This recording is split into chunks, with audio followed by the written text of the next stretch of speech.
Oh,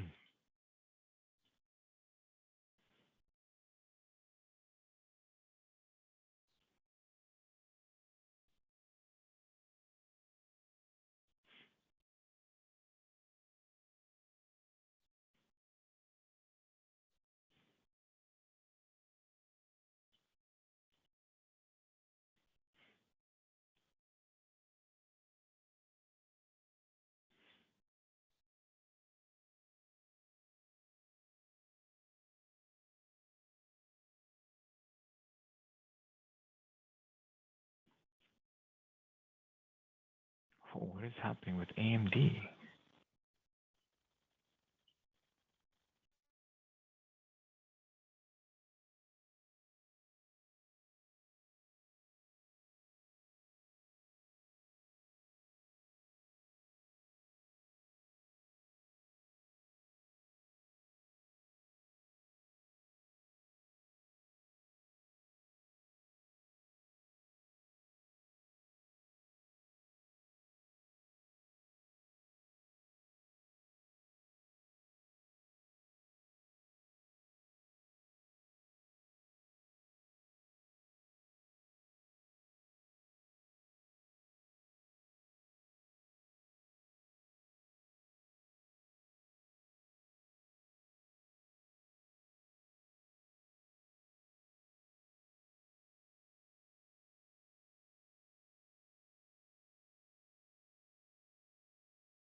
Hey, Matt.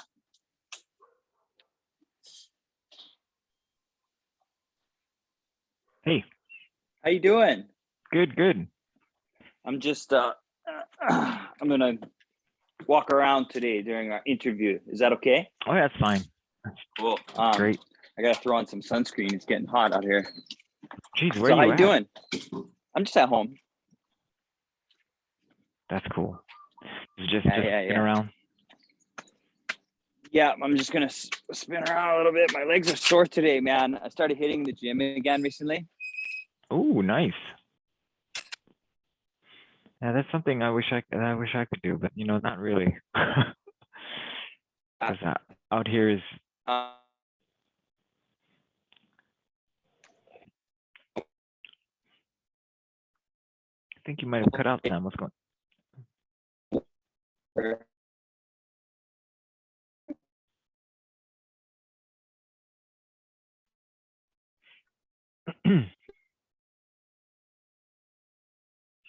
Can't hear you, buddy. Ooh, coming in pretty broken up. What if it's me? Hello, hey Matt. Can you hear me okay? Yep, I can hear you better now. Sorry, I was walking out of my house. I started getting some really bad Wi-Fi. So I'll turn the Wi-Fi off. It should work better now. Okay. Okay. I was like, oh, Sorry. breaking up a lot. Yeah, it's just going into space, you know. How you doing, man? How's the past few weeks? Oh, well, I mean, I'm far better now. But yeah, it when I was sick, I mean, we don't know if we got COVID, right? Because to get a test here is literally impossible. Oh, Because really? you gotta, yeah, to schedule for a test, Uh-huh. they don't have any what's there's no availability for like a week. So Wow. Okay. like at that point, there's no point in like you schedule a test for like next week. Let's say it's Tuesday today, next week Tuesday, right? At that Okay. point, like what's the point? Right. Right. So Yeah. there is a way to get it done quicker, but you have to go to the ER, and Oh, that would require an ER visit, right? which is So, exactly the wrong thing to do. yes, and it's extremely expensive as well here with the current version of healthcare out here, which is like a $1,300 deductible per person, right? On my Oh, wife's group plan. what? Interestingly, that is the best plan. So Wow. everything else, I guess you could say everything else, plan wise, is even worse. So we got like the best plan you can get from the company, and it's still a Okay. $1,300 deductible. Wow. Yeah, Unreal. the healthcare is rough out here. Yeah. So ER visits the last thing you want to do, but you said they had some kind of like sort of pop-up clinics and stuff that you can utilize, right? Yeah, yeah. Well, Yeah. basically, what the insurance companies like, when you say like you log on and yeah, I think I might have COVID. Where should I go? They send you to the state's website, and in the state website, they direct you to, like CVS, Walgreens, those Right, big right, box right. pharmas, and then you go there and you try to schedule something, and they don't have any availability for like a week. So, and part of it is actually that there's no tests. So a lot of the pharmacies, they physically don't have any tests to run, right? Whoa. What's up with that? Just a supply and demand thing, or Supply are they chain trying to keep the problems. numbers down? I don't know, that could possibly be it. The amount of untested positives we probably have in this state alone is probably the same Yeah. amount as the tested or the reported positives. Right, right. Well, I guess, I don't want to like, uh, put forward any kind of like conspiracy theories or anything like that. I'm sure it really is largely just Yeah, over demand for that yeah, product, and sort of a shortcoming of administrators not to sort of ramp up the production of testing more early in this whole thing, right? We're 2 years yeah. in now, aren't we? Yeah, I think yeah, we are. I think most people were pumped in on the vaccination part, and Mm-hmm. I guess we have a lot of vaccinations or vaccines, Mm-hmm. Mm-hmm. but not enough tests. I mean, you hear about that, right? The government was giving away, right? They're giving away test kits, right? For at home, you can go to Yeah. the USPS site. So we did the day it released. We still haven't Mm-hmm. gotten them. Oh. So it's been about Wow. what I think it was the 17th or 16th of January. So you'll start When we getting them as soon as the ordered case them. counts are like one. Yeah, yeah. I mean, it's But I guess been that's when you need them 3 weeks anyway, right? or so. Yeah, yeah. I mean, it does. It's been 4 weeks. It it makes more sense to have them when you're not sick, and then you take the test when you're going to do something really, I guess, important would be the word to use. But I Yeah, think, yeah. I mean, ultimately, I think it's gotten to a point where we we just have to live with it, and people have to be more kind of like do your own due diligence, right? Like Mm-hmm. when I was sick, I stayed in the room. I Mm-hmm. didn't go Mm-hmm. outside Mm-hmm. at all for 5 days, and then when when day 6 came, I wore a mask whenever we went, whenever we had to go like take the kids to school or whatever, because my wife works now, so it's easier if I drive them, kind of like drop the wife off at work and then drive Mm-hmm. 10 minutes to drop the kids off at school, vice versa, because my wife likes to be dropped off at like 7. School really doesn't open until like 7:30, the library. So Okay. it makes more practical sense. And that point I was driving, then when day 11 came, or actually after day 6, CDC says you can go about your business so long as you're wearing a mask. But we took an extra 10 days to just make sure that there's no problems. Fortunately, I didn't have any lingering issues. Like my wife had a cough that finally disappeared, I want to say about a week ago. So that's good. We were worried she might have like walking pneumonia, but that cleared up. Yeah. She's all Good. back to health, and So glad to I'm hear not- that. So, but he's fine now. So yeah, we're all good. Happy. Yeah. And so well, what, were you healthy. guys all boosted too?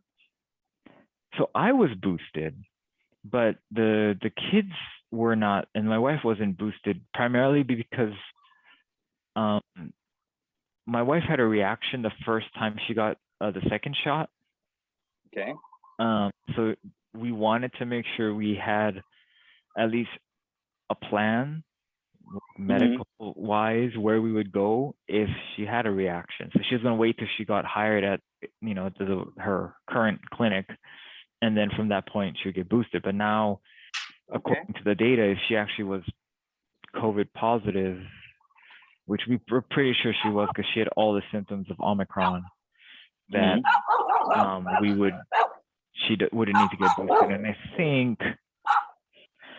I think for her clinic, as long as she's vaccinated, they're okay. Like they're not pushing for a booster for their healthcare workers. I think it's just as long as they're vaccinated.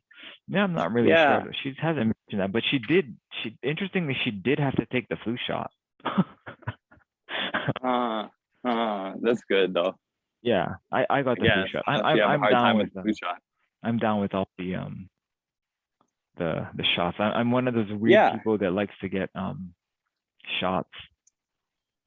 Oh, yeah, good. I don't think that's weird at all. It seems pretty logical. Yeah, just an odd thing. I think like being protected. And the thing I like about things like the flu shot is that they identify the most, I don't know if it's the most common or most dangerous or maybe both or some kind of combination of individual variants and strains of influenza, right? And they're custom tailored for whatever is about to hit for this year in experts' opinion, right? And then they kind of boost you with that. So I don't want to say for or against, but I felt really disappointed that the booster is just sort of a continuation of the same thing without any kind of update, Yeah. I don't know if it's just being a kind of spending too much time around computers or whatever, but I wanted to see a software update on that one. Yeah. And so I kind of, I'm just right at that point, 6 months or whatever, where I'm slightly past due for the booster. I suppose I should just go get it, but I was trying to read more about it, and I guess the World Health Organization was really against first world countries issuing third shots, right? Yeah. So that was sort of interesting. Yeah. It hinges on the like overall world need, right? So right. First world countries, we have the capability, even though we were overrun at a point, to take care of our sick folks. And right now we have so much natural immunity and so much people who are already at least like they got 2 shots, right, of either Moderna or of Pfizer. And I hear J&J are doing 2 shots too for their kind of like booster. But it doesn't make sense. I think the protection, like, the benefit of getting boosted isn't high. I mean, I obviously I haven't read the studies. Even my wife seemed to think that unless you're immunocompromised and your antibodies, like the vaccines working with your body, like you just have a lower rate of immunobodies being produced. If you were a regular healthy, up to maybe 55, non-fragile person, there's not enough research to show that you would need a booster. In her kind of, she doesn't read everything, but in her kind of like, reading here, like, it doesn't really make that much sense. And I follow Dr. Zuman, Damanian, Dr. Z-Dog MD, and he pretty much says that, as long as you get your first two, and if you, that's that's enough. So you get your booster, okay, you can, so it's all right. But he said the best form of defense is not that you should go out and get COVID, but is having the vaccine and then getting some form of COVID. That would have the most protection for for the virus. So hopefully we were in that camp. Yeah, well, I mean, gosh, yeah, hypothetically that's good, but I think as a group, of course, the more people that catch it, the more people that are going to catch it, right? Yeah. So, yeah. Avoiding catching it is I don't know. It seems like people might take that kind of statement out of context and say, well, I should just catch COVID, like sending your kids out to get the chicken pox or something. Yeah. Seems a little out there, outdated. And people forget that the chicken pox, I think like having those chicken pox parties, people would still die. Like we still lost like 28,000 children a year or something, to complications of the chicken pox. So we weren't, it's not like it was, we were doing the chicken pox parties more as like, oh, this is what we do. Forget the research. Like this is just what we do. Forget that like 100% of the kids that participate in here are going to have dead. This is just what we do. But it did kind of resonate with me in terms of just that sort of mindset. I guess the constitutional fathers would have called it an enlightened self-interest, but this idea that whatever is beneficial for the group is beneficial for each individual, right? Mm-hmm. So that did sort of resonate with me, that message from the World Health Organization that, this sort of like hoarding of first world countries, hoarding of these vaccines and sort of overconsumption at the price of third world countries not having enough vaccines available to them seems really short-sighted for individuals in first world countries, because in this day and age, of course, we're just a plane ride from Djibouti or wherever else to here. So it's really incumbent upon all of us to make sure that everyone's needs are taken care of, right? Because as long as it's brewing in one place, it'll keep coming over here. And I just thought of something, and this is something I guess not to throw shame at any one industry, but there are like the sports industry, the production industry. They test their employees every day, right? Mm-hmm. Mm-hmm. So can you imagine all the testing kits that they're burning through, and yet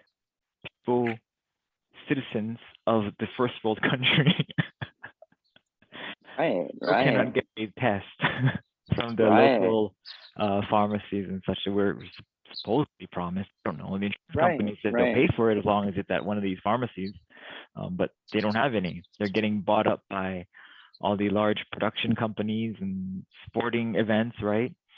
Where they have to test everybody in the bubble.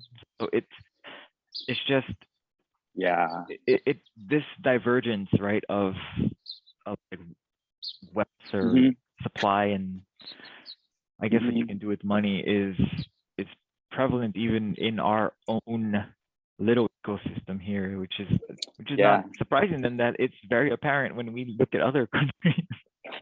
We're willing to do it to our own citizens. Geez, why not? Right. Yeah. I mean, it seems like, a basic kind of right. I mean, I don't want to go all the way to like, saying we should be some communist society where all, goods and services are distributed equally, no matter how much effort anybody puts into the system or not, right? But at the same time, there seem like certain things where it's like, just kind of, things like that really blow me away, right? Where it, television and media and celebrity and whatnot is so important to us that we would just kind of sacrifice our own well-being in a global emergency in order to sort of cater to that. Well, whatever it is, they get egg on their face if they infect everybody else on the TV set, right? Yep. I mean, Yep. is that what they're trying to? The network will look responsible, and that'll hurt their revenue or something, right? Like jeepers Hurt their creepers, share the wealth reputation.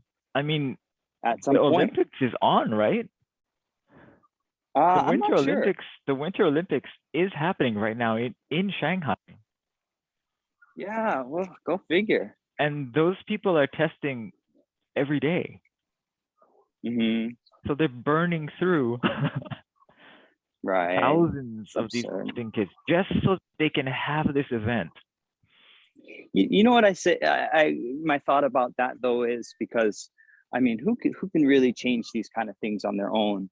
But I was Mhm. listening to an interesting interview with, I think he's the CEO of this fitness tracker app. I haven't tried it myself, but it's called Whoop. Whoop. Have you heard of that? No, WOOP. I believe so. There could be an H in there. Gosh, I should have looked this up before I'm talking about it on our podcast That's or all right. whatever. Don't mind the You're right. little doggies are barking at me. And with an he H. was, yeah, so he was talking about how these kind of biometric indicators that they track really give you early insight.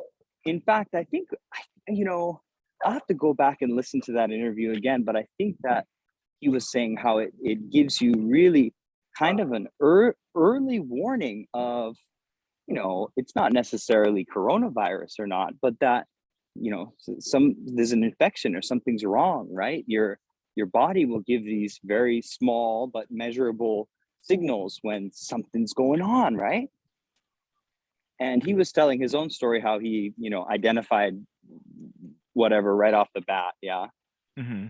So I mean, that's something we could all do. Well, I guess in a first world country where anybody has access to technology or whatever to track their stuff. Do you track any things like you know, do you wear a watch I or used something like to. that? I used to wear an Uh-huh. Apple Watch, but Uh-huh. I'll be honest, it just got too too tedious to remember to like recharge it all the time, and you Oh know, like yeah. it was first world problems for sure. Like I know my brother and my mom, they wear theirs religiously. My brother had a heart failure, right? So congestive heart failure. Oh So yeah. his one is kind of it's pretty important. So he's got Hmm. the one that has the EKG built in, Hmm. so that it will kind of, you know, notify if he's getting any irregular uh, electronic whatever. I'm not medical Hmm. person, but you know, Hmm. it's Yeah, no, more important. I have supraventricular tachycardia, so I know all about it. Yeah, That's yeah, same thing. That's why I got the whatever Apple Watch that could do the yeah. EKG, Right, and right. didn't really use it as a fitness tracker. But I'll tell you, my arrhythmia had gotten so bad about a year ago that the cardiologist was, you know, ready to have me undergo. They don't call it surgery, but you know, the kind of catheter ablation Mm-hmm. where they enter the heart and then destroy whatever tissue seems to be causing that arrhythmia. And I couldn't go through with it. It just didn't sit right with me at the time. So I just It's a sat around and yeah. got fat. And It's a boy, very in the invasive. past, yeah, what's that? The catheter ablation. Yeah. Are you familiar with Yeah. that? Well, my brother was gonna have that, but when Uh-huh. they ran the MRI, when they ran the tube down, they actually couldn't find anything that looked abnormal. Oh, So in the they just esophagus. yeah.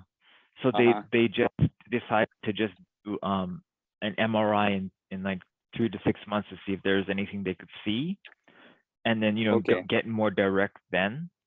Because he has But congestive heart failure. yeah, yeah. Okay. So what happened then when they did the test is they couldn't really find anything. So my brother is through like, you know, just eating better and exercising has kind of, I don't want to say beat congestive heart failure, but his Wow. metrics show that he really, whatever that rate is, right? That, you know, how the heart pumps, and when you have congestive heart failure, the heart doesn't The pump ejection. far enough. Yeah, the Isn't that ejection what is, it is? yeah, the ejection fraction or whatever it's called. It's Uh-huh. not normal, but it is far better than most people get after having congestive heart failure. So he's Oh, that's got, great. yeah, so he's definitely made a Wow. vast improvement. I mean, he had like And what kind of changes did you say he said he made again? dietary and he Uh-huh. exercises. So he eats. Him and my mom try to eat no beef. They'll eat it once in a Oh. great while. Like for maybe they'll have it like once or twice a year, like Christmas or a birthday.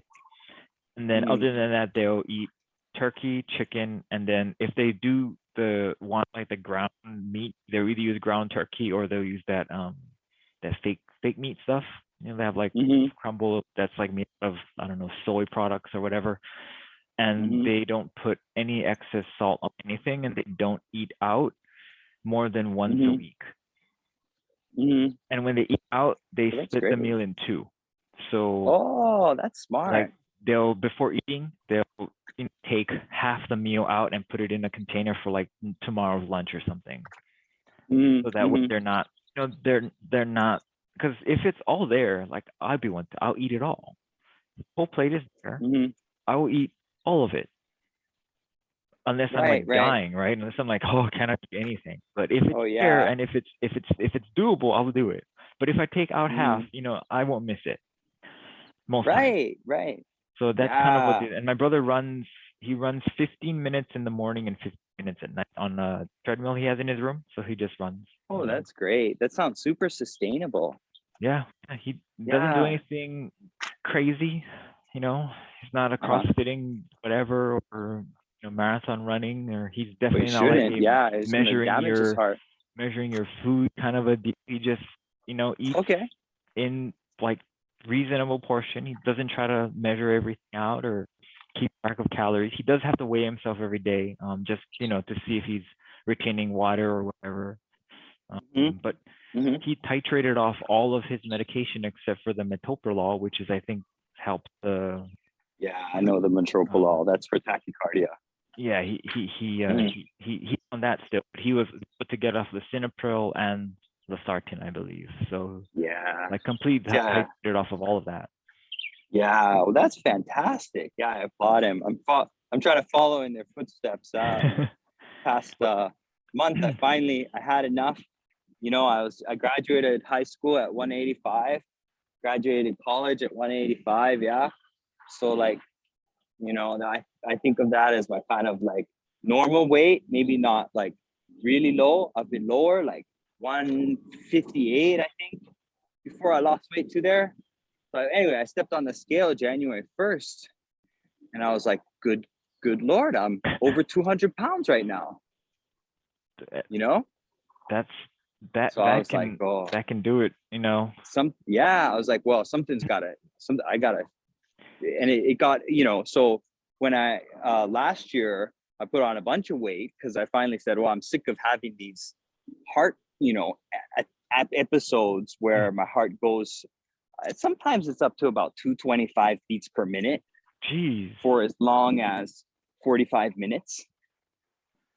Um, and but because I deconditioned myself further by not exercising, it was like to the point where I'd set, because it seems to be triggered by exertion, lack of sleep, too Mm-hmm. much caffeine, and changes in kind of abdominal pressure.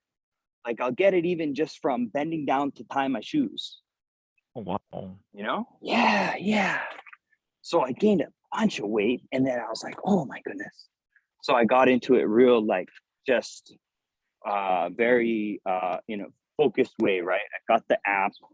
I put in every single thing I eat into the app, which is actually easy because the app scans the barcode, right? Yeah, yeah. It So it it's it's not like I have to put all the stuff in. I just scan it and it knows what's in there. Yeah. mm-hmm. I adjusted to a ketogenic diet, Oh, wow. which I've That tried before and I like because I love to eat. I hate to feel hungry, right?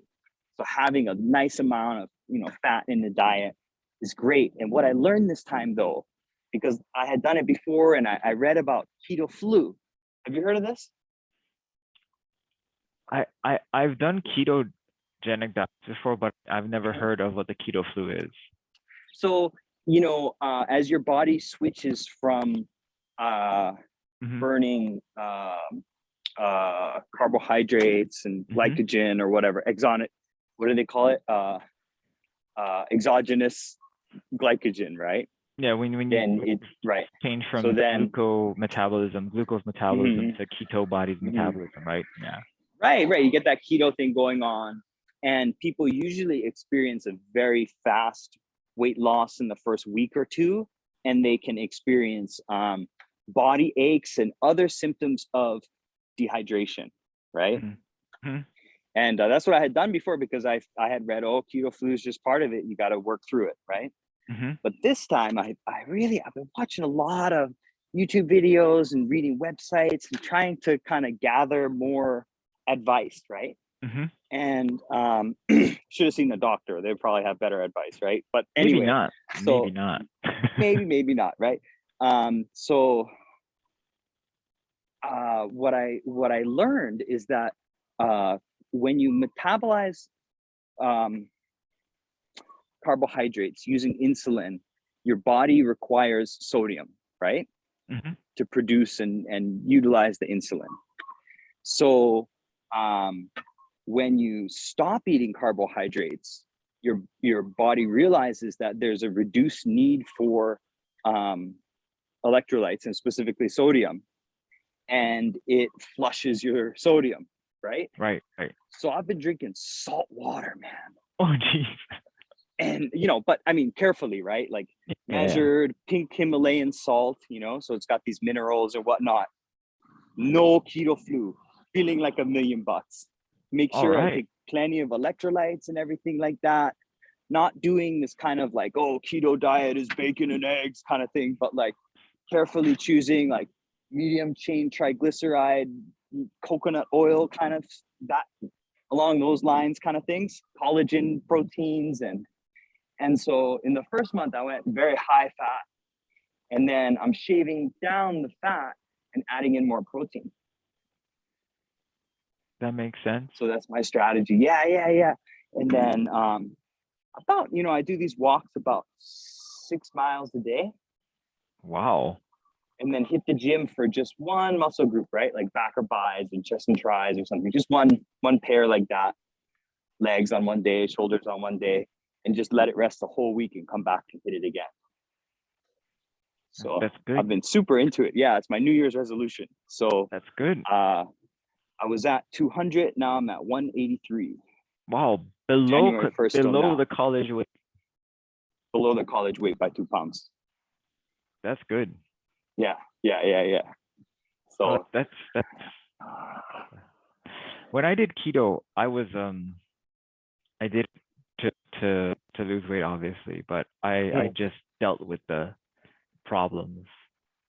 I remember I you would mean the do dehydration?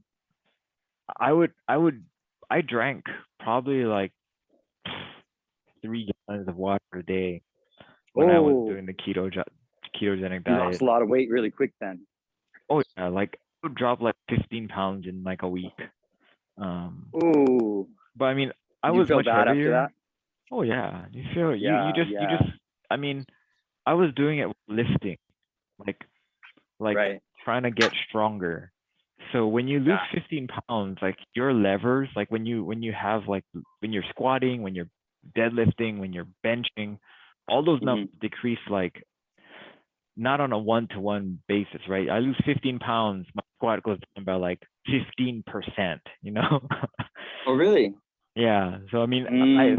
I've whenever I would diet, I would just it's just a psychological thing. Like you just deal with it. But now Oh. maybe I need to be drinking like sugar-free Gatorade or something, to Oh, yeah. Yeah. Well, they make these. I'm using a electrolyte powder. That's really good because I notice a lot of these kind of electrolyte drinks, Gatorade and whatever like that, they hmm supply some sodium. They do have carbs, right? They have added sugar, but they don't have that profile for magnesium, potassium, right? These are muscle relaxers, aren't they? Yep. And they're also things that can be depleted from heart tissue, right? Is part of why I pay very close attention to like magnesium and potassium, because even when you rehydrate, it takes an extended period, I think months or even years, to fully replenish the sort of things that are built into heart tissue, supposedly. So, Could be. and the consequence of having that depleted from your heart tissue is one of could be very well supraventricular tachycardia, which is the very thing I have, right? So For sure. Jeez. So what's this not powder that to you use? cast shade on modern medicine, but I mean, I think nutrition science is really undervalued sometimes. And I could, what kind of got me thinking was my own cardiologist shared with me that he has the same heart condition as me.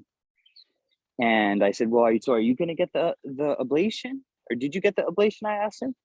And his response was, no, I just use these kind of body maneuvers, right? These vasovagal kind of things that stimulate certain hormones or modulate the internal, abdominal pressure to regain a normal heart rhythm. So, it does make me question whether somebody who has a real good understanding of the situation as a cardiologist, right? Now, other cardiologists, of course, would go ahead and get the ablation, right? But this one individual has chosen not to. I got to go talk to him more about it. Well, But I think that from sorry, I just wanted to also add that in my perspective, it seems like, medical practitioners who look at sort of input and output, right? So if you have a vast group of people that have this condition and you can just nip it in the bud, literally with this kind of ablation and fix it for them without them having to do a lifestyle change, clinically speaking, that's more therapeutic, right? But if somebody is completely understands the situation and knows that they can have efficacy in it themselves, then it really may be a very good decision to sort of seek alternate measures, right? Right. No, I was gonna say that I believe, I can't remember where I heard it, but there's like some study of like the physician like choice where most physicians you ask if they want like a invasive procedure, they will say no. They would rather just die or live with the consequences. Because wow. I mean, I'm not sure if you could say at one point they understand that there is risk, right? So a lot of what my main like feel like my main thing is risk. Like I like to understand risk. And I think for them, like one standard deviation of risk is too much. And most surgeries have like one standard deviation of risk, right? It's like yeah. And that's like a too much. 1% chance that something very, very bad is going to happen. Well, that's a 2 standard deviation risk, a 1% chance. But really, a single standard deviation is 32%. Like of it happening. So 32% is a big amount, right? When you think about it, like 68% chance it's not going to happen to me, 32% chance it is. And I believe that is a safe level if you're outside of the norm, right? That's right. If normally speaking, most people, 68% are going to be fine. I think for doctors, they understand and they see 32% and they're like, I don't want to be in that category. Even if it's a double standard deviation risk. And most things not that. Most things, unless you're talking about finance, most things don't happen on a 1% basis. It can, but I feel like most things in medicine are like, well, you give up 1.5 and you get 1, from the risk reward standpoint. Oh, well, right? Like for the ablation surgery for SVT, it's a shorter procedure than for someone with AFib. And my understanding is that there's like a 98% success rate of fixing the problem, something like that. Or no, it's about I think it's 90 on the first run. And then there's improvement over the second procedure if people still have the issue. But there's a 1% chance that they nick something that they shouldn't. And then you are permanently now implanted with a pacemaker. So to me, that was really big, right? Or, there's a very small chance, I don't know, a 0.1% chance or something that you actually die. And I thought, well, yeah. I'm weighing the value of my athletic performance or ability to, kind of push myself sort of hard, or ignore my lifestyle so much that it gets the best of me, versus like actually that's a quite measurable chance of actually dying. And then I have kids and everything like that, right? So to me, it's not worth it. I'd rather just have a heart issue and tell people I won't do any house cleaning for them anymore and things like that. and I think I really liked how you said that, you leverage your ability to um be athletic, right? To just do what it would take physically to, right, to get through this versus get the surgery. And most people don't Yeah. even think that's part of the equation. They don't understand that instead of you give up 1.5 and you gain 1 by doing a medical surgery, because even with the medical surgery, other things could go wrong within the surgery. And also, if your lifestyle isn't fixed, we all know that other things will go wrong. Right? Yeah. So And if I roll into surgery weighing 200 pounds and then have a surgery and be laid up for a while, I'm going to be in like even rough shape, because that's obese. You know what I mean? that at That's that real point obese. you're, and then all the other problems that come from being bedridden for even just a short time. Like I was injured and I was bedridden for like a month, and just to get Oh, yeah. over, just to get back to, I was never able to get back to where I was, right, pre-injury. Hmm. And yeah, I could have tried harder or whatever, but at some point you're like, well, the risk reward of me going all out to get back to where I was in tennis shape, in weightlifting shape, in powerlifting shape is just not worth it. And then you think, well, like, then what is worth? And then you go into like a kind of mind game with yourself. Right? You're like, well, why am I even here? You know, if I can't play tennis, Right. right? I can't lift. Like, well, I'm just this useless meat puppet on the bed right now. You know, Yep. but Yep. I know that one. you Yeah. kind of been able to leverage your will and get better. And who's to say Yeah. that I one think. weighs Uh-huh. better than the other? It's just a choice. But most people don't even know that alternative exists. It's what Yeah. pill can I take Well, or and what? No.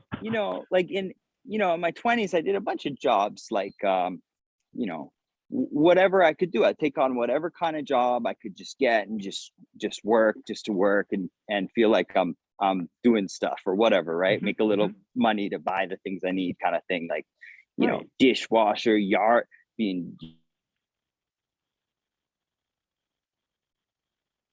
that. And it's like, actually, at this point in my life, spending because of my heart, it's like that would be a really difficult nowadays, right? Working Hmm. in a hot kitchen, or bending down and cleaning the insides of cabinets or something. I'd be, that does be horrendous. It got me a little over a year ago. I was trying to do my stepsister's floor, and I couldn't do flooring anymore. But that's a real blessing in disguise, in a way, It because is. it keeps me from doing those things. I'm kind of wasting my time, because I mean, for some people, that is what they want to do, and they're doing it, and there's nothing wrong with that. But for me, those, specific, just run around and sweating, and is not really what I came to do as a vocation, I think, in the long Hmm. run. So I kind of dodged a bullet in a way. And the other thing is that I know that if I didn't have this heart thing, I'd probably be doing a lot more like hard running, or like people keep inviting me to try jujitsu and stuff like that. I'd be doing different things, and I feel like, well, then I'd be blowing out my knee, and I'd be, hurting my rotator cuff or whatever. Actually, having this sort of limiting factor keeps me in a kind of uh, less likely to get injured kind of activity, which I think is good too.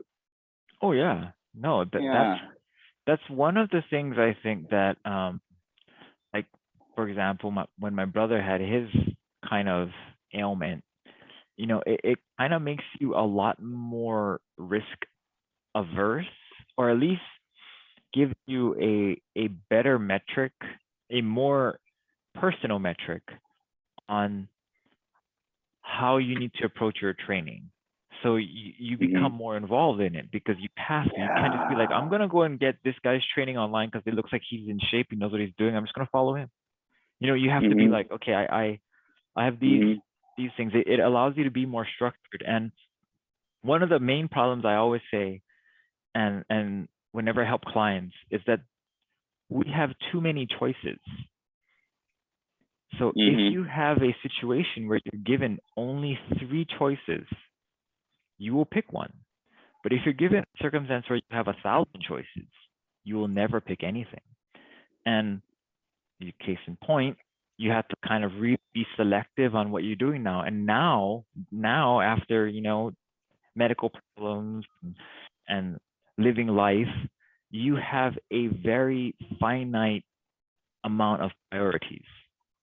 And you're able to make really good choices for yourself where you are now because you've had all these experiences, which allow you to now have only a few choices versus before you could do anything. You could do dishwashing, house cleaning, you do any job, just you could, you know, buy whatever you needed to buy. Now you have to be very selective. Job has to be this, job has to provide this, job has to be this kind of in a structure where I can still manage my, you know, my home, my take care of my family. And it allows you to be a lot more selective, which in turn allows, you know, more action, which is what I think is the main problem that people have. People have too many choices, therefore there's no action. And kind of like how so many guys that go to jail end up coming out super buff, right? Yeah, because they got unlimited, or they come out with college degrees. Yeah. Right. You know what I mean? Or they wrote a book. And then it's like, these are all very positive, productive things, right? I mean, not to say everything people do in prison or anywhere else is positive and productive, but I think, that's an extreme example of a limited amount of different, not much variety in terms of activities, right? Yeah, and not to say that we should be limiting people to one task for their whole life, but it's like, you know, sometimes having the freedom to choose anything you want can be very debilitating, you know. And I feel like you've been able to figure you feel out, like you have to do it all, right? Yeah, the sometimes the ability to do it all doesn't necessarily correlate to the ability of doing anything. Right. Yeah. So I feel like a lot of people, they're like, oh, I could do this, I could do that, I could do this. And you're like, well, what's it going to be? And some people just don't choose any of it. And they end up having, you know, just a huge problem of not knowing what to do with their life. Oh yeah. And then you end up doing nothing. Yep. And it's amazing. It's amazing. That's the story of my life. I tried to do it all and I do nothing.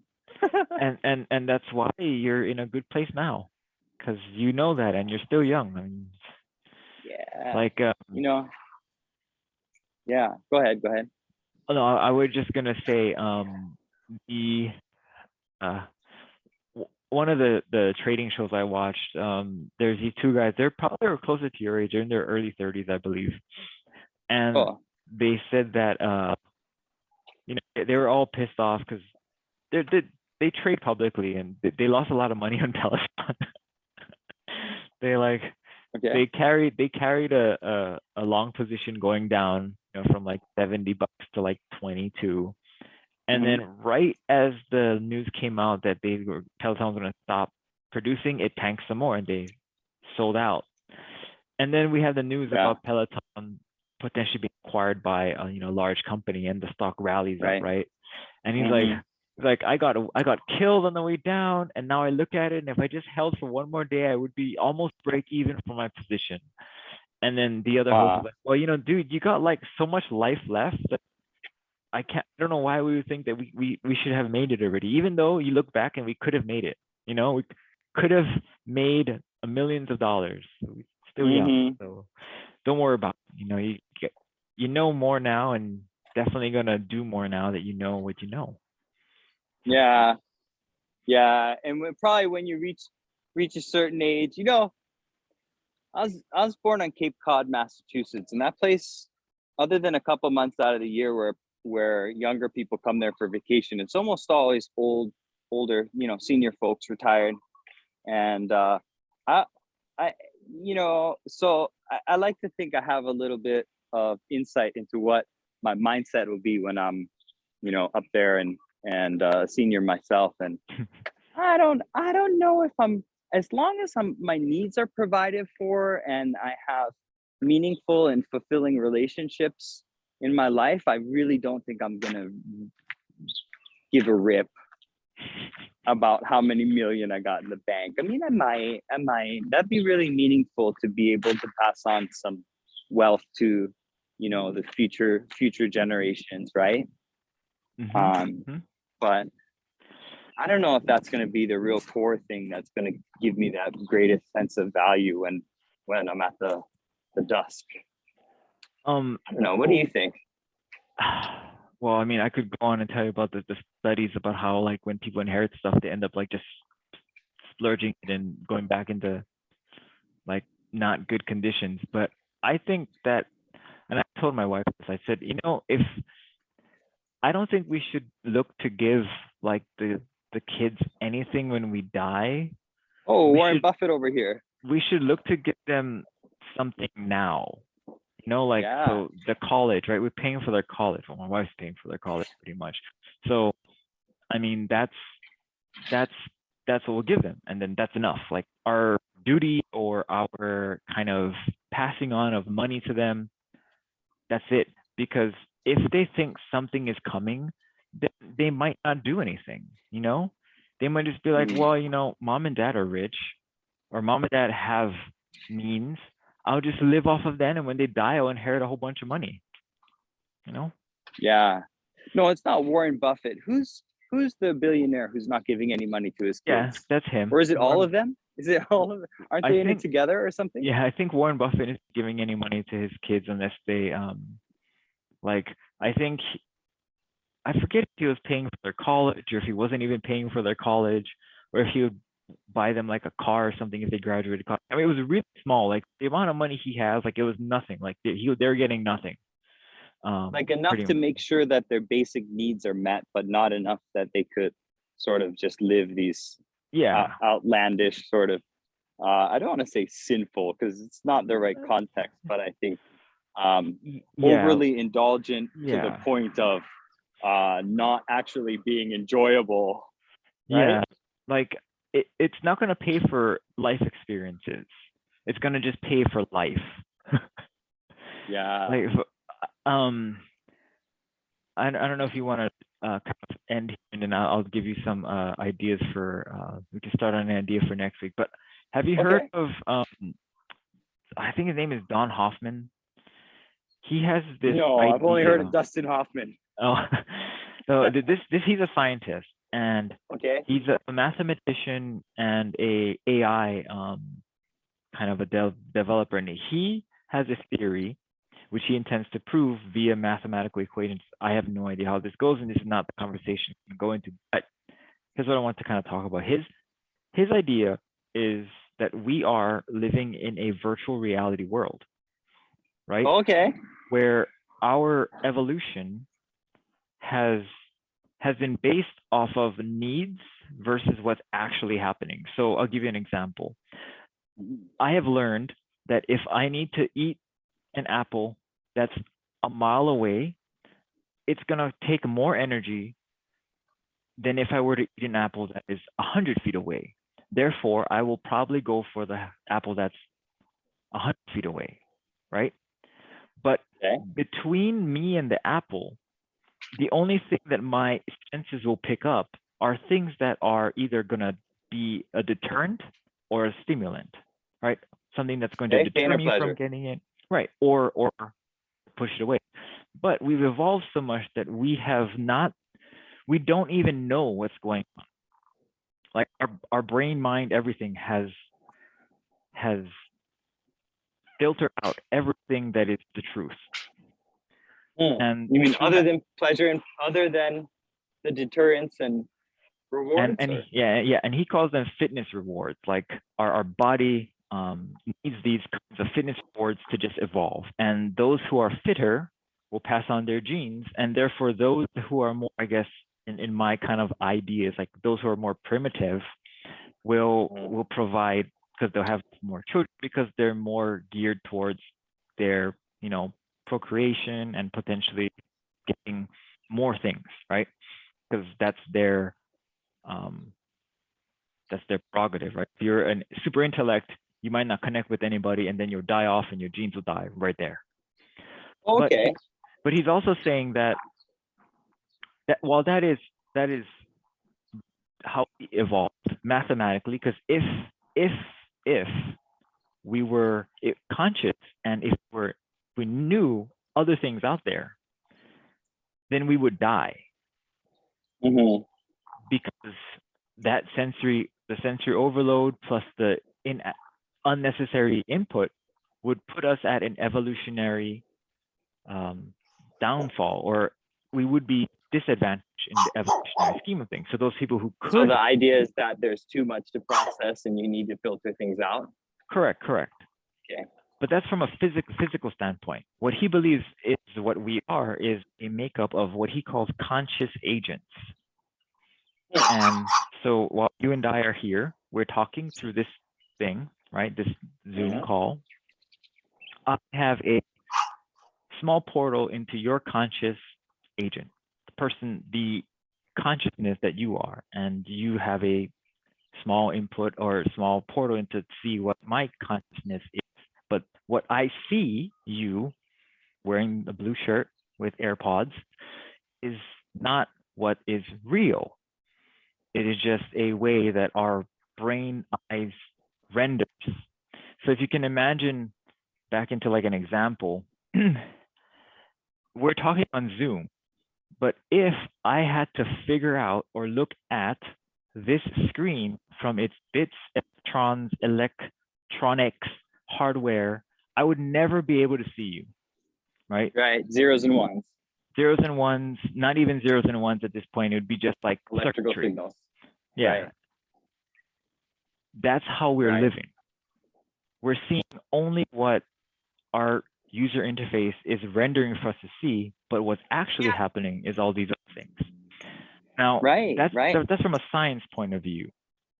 What I liked about it is that he talked about like we are like a conscious buildup of all these separate conscious agents that allow us to feel, allow us to taste, allow us to hear, and it's just one big conscious collective, and that's what I guess I am, or what you are. And I thought that was really interesting, because I know you like to think about, like the consciousness or the meanings of life and all these different hierarchies. And this guy kind of talks doesn't? about how it's like it's all of that, but also none of that. Right. Yeah, that's interesting. Yeah. Hmm. So then does that lend itself to this idea about immortalizing our consciousness through computers, or Well, where's he going with this? What do you think it his kind of theme evolved is? from there. So his background is in both artificial intelligence and I believe like mathematics. And his dad was a Catholic priest or something. Oh, So he was in the whole like, hey, if AI is a thing, mhm. do we make AI look like a human, think like a human, and be a robot? And if that's the case, are we just meat puppets? We're just robots, or Right. because we're able to bring conscious beings to reality by having a child, right? You're Mhm. bringing a conscious being into reality. Is that what we can do by using artificial intelligence? Are we able to bring in then a conscious being into reality that is beyond, an algorithm, let's say? And I believe he's proved some of that. And Interesting. it's true, like evolutionary game theory and social network mathematics, like how the Wi-Fi works, how like everything talks to each other, even though we can't see any of it. Mhm. I mean, I doubt he'd be able to prove anything like substantial in his lifetime, just because there's too much work to be done. But it's an interesting concept because I've been reading a lot of books on like metahuman, like how the world is not the world. In his way, it's mathematically not the world that we're living in, but also like philosophically, we're living in a world that's not created by really. I mean, if we were, there'd be enough vaccines for everybody. There'd be enough tests for everybody, right? Because we would have a good idea on, right? I mean, granted, I know, and I see this all the time, like 51% of the world is happy, 49% of the world is probably unhappy. Because if not, it'd be completely flipped over, right? That's good. Okay. Right. So we're net positive, I believe. Because it's not. Yeah. Well, there's not just happy and unhappy. There's there's the gray in between. Right. Yeah. But I think that it'd be interesting to talk about. I'll send you his thing, and I'll also send you a little bit more where we can kind of just talk about it. This guy was on TED Talks, been on a lot of this, he has like a podcast every week. I don't listen to his podcast, but I just listen to his stuff. But it's pretty interesting. Man. Yeah, I feel like but I was gonna say I feel like you have enough like knowledge of like computers and then a knowledge about philosophy where you kind of in and tell me, Matt, this guy's completely out of his mind. Or you can be like, wow, this theory kind of makes sense. I guess got some holes and we all can punch holes in it. But it's just, to me anyway, it's like, this guy he has a very interesting yet very like open theory. If we're all just a construct of all these different individual conscious beings that are bringing up to like the main conscious being that is not binary, but like can experience a multitude of things, but we are all connected to other binary consciousnesses like touch, feel, whatever, and 4 or 5 different kinds of experiences these things can have, then it play a lot into like reincarnations and all these other things, because if these conscious beings disperse when we die and then somehow manage to reconnect with each other when we are formed again as a human, as a newborn baby, then reincarnation kind of makes sense from like that point of view, that theoretically could happen in the realm of probability. And then also that is an interesting thing. I've been I was just yesterday actually sort of contemplating that idea of reincarnation and how it would line up with a Christian theology. I'm not sure it does. No, Christians do not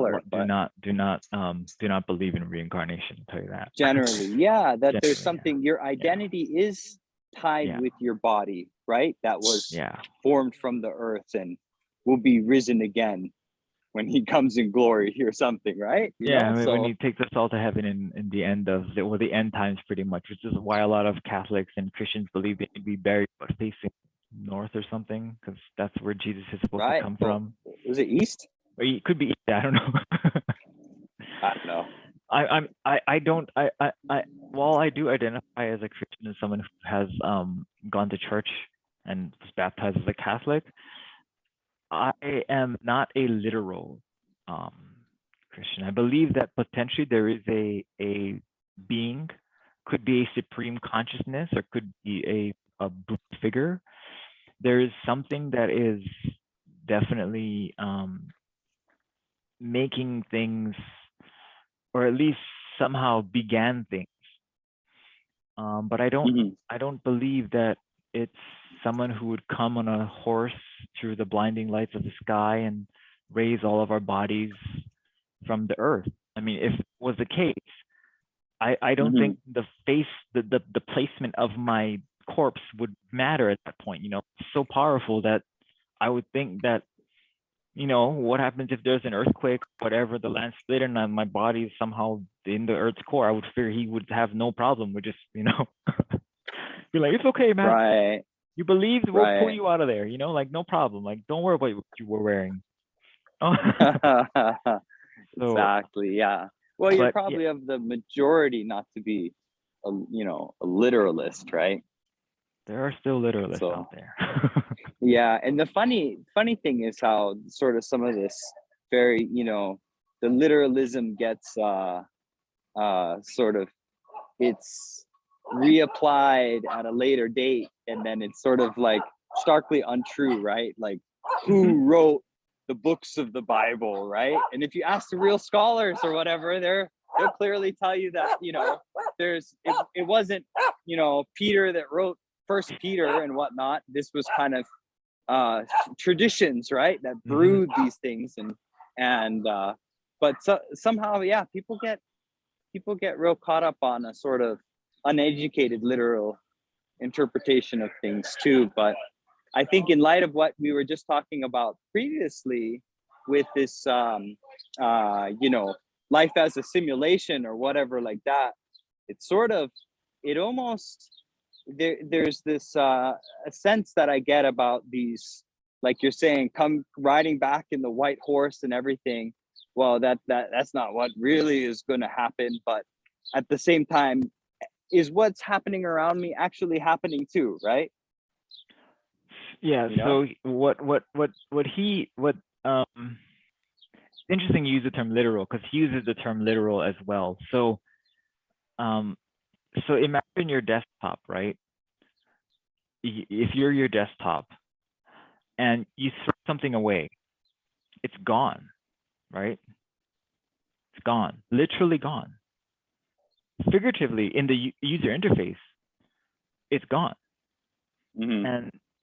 And while yes, it might not be the truth that that it vanished, but from the point of the user interface, it is dead.